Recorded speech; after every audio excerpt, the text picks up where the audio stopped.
Okay. So I looked for a woman who is kingdom oriented. Okay. I said, if I want to marry a lady, I'll ask her. Okay. If I don't have anything, God can tell me, empty every money you have today. Oh, wow. I wouldn't need consultation. God can tell me, leave Nigeria today, go to Zimbabwe. I will move. Go to Mozambique. I will move. Will the person be willing to let go of everything any day, anytime? And then move along. And move. And then number 2, I said, God will have me raise people. I'll need a woman who has the largeness of heart and also the mental power to be able to raise a people who are refined, who fear God, and who can stand as nobles, as kings and princes to address a generation. So for me, intelligence and large-heartedness. So all of these values began to replace. And then I said, my life will come with a lot of battles. Yeah. That's the apostolic calling. Yeah. I need a woman who has capacity to pray, because many times I won't be able to pray. So if you don't love prayer, if you don't love intercession, this thing might not work. So when I got into dating eventually, I had to test run all of these things. So all these calls, somebody happy birthday, this, sometimes I deliberately skipped it. Is it a big deal to you?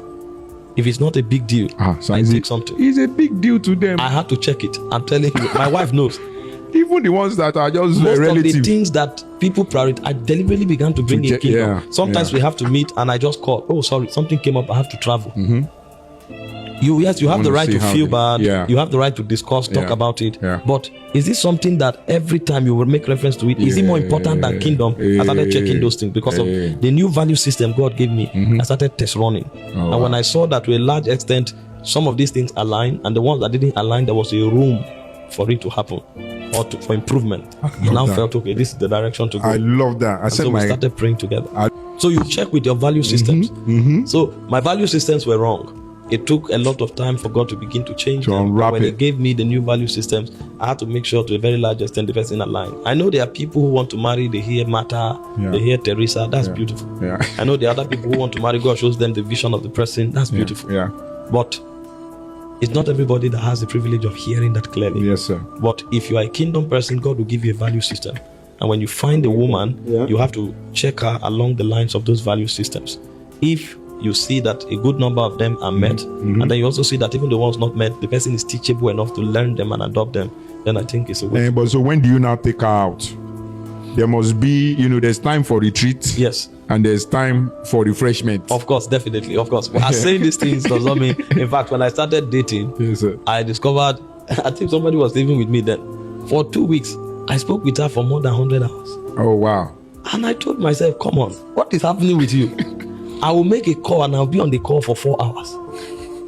I call 8 o'clock, I talk till 12. I told myself, are you a Christian? What are you discussing? I will make a call, I'll be there for 6 hours.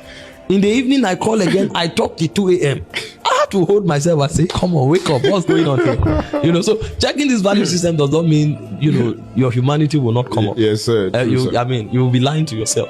So in a year, is there a time where you take on a holiday? Most definitely. I mean, you have to block some of these invites now. I don't just take my wife out. See, I make her laugh. Sometimes she looks at me and say, you're a politician. I'll come out of the car, open the door and say, the most pretty woman in the world. I just say all of these things. Sometimes I'm coming back home. On her birthday, for example, I prepared the tree for her, gathered people somewhere, took her there, took her by surprise and all of those things. I do these things deliberately because it's part of the feminine gender. And if you really love someone, you make out time. True. There are times where I take her out unawares. There are times where I buy just something special. I come and drop it somewhere. She sees it. I say, who brought all of those jokes and everything just to make her laugh. I love Sometimes that. I say some things. She says, you don't mean it. I know you are just saying. So I make her laugh. I play and, do a lot of comedy. I'm a clown around my wife.